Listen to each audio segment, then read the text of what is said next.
acaso este tema no se relaciona con Ecuador, entonces es medio raro, pero bueno, voy a hablar sobre Estados Unidos. Okay, go ahead. Okay. Good morning, everyone. I'm going to talk about why universities should be paid by the government. Well, first, let me start with a little story. I'm going to talk about the story of Tracy Mayer. Tracy Mayer is a mother. She was there when her son received a letter of admission to his dream university. He was very excited and started sharing this great moment with his family and friends. While he was posting on Instagram, Facebook, Snapchat, her mom decided to look through the letter, looking for what is really important for her: money. Well, there was nothing about financial aid that they were expecting, so she asked her son to look in the webpage of the university so he could find more information. There was nothing either. They decided to send an email to the university asking if he had got financial aid. Well, the response came quick, 2 weeks on the ad. He didn't get it, so this basically destroyed his dreams. Well, education is one of humans' right, but now it's gone from a right to a privilege. And while creating a new market for few people to enrich while many impoverishes. Well, I'm going to talk about 3 main reasons why I think universities should be paid by the government.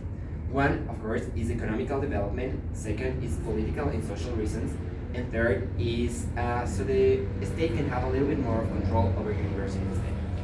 Well, it says that over 2 million people from 18 to 24 years old will benefit with this, going out of unemployment if they enroll into university that they can pay and that it's paid by the state.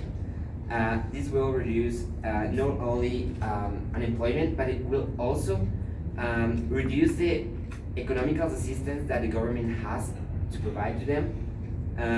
It will also relieve funds that were destined for associations to help them, and these funds can actually be used to pay for universities.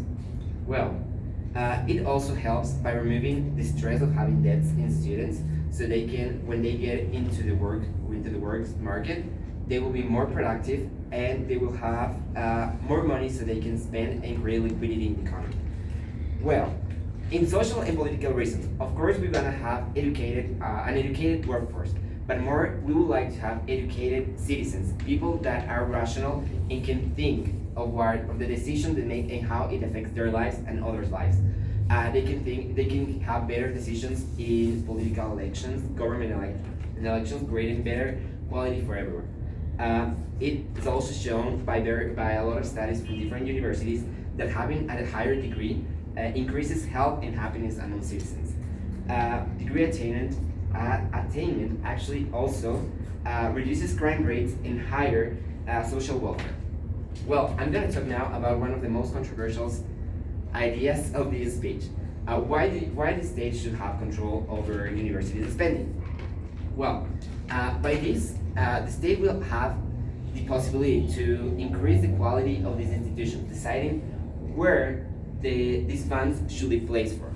For example, they can increase subjects, they can increase classes, they can reduce the number of students in courses so they can learn more, and they can actually hire better teachers that are full-time in the university, and avoiding like necessary payments like elaborate infrastructure.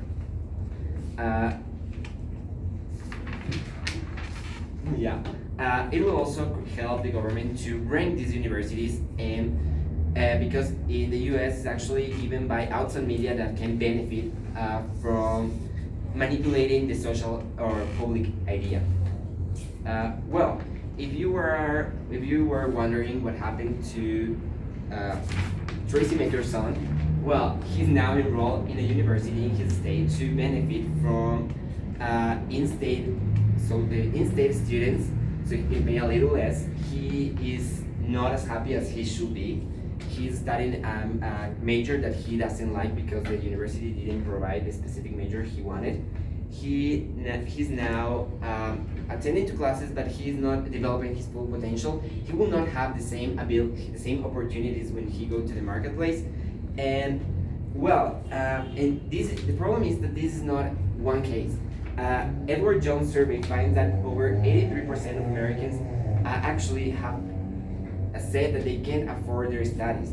So we should really start wondering and start asking ourselves what is the values we want to have. Do we want to studies be based in the amount of money that we can pay, or want it to be based on drive and achievements and passion?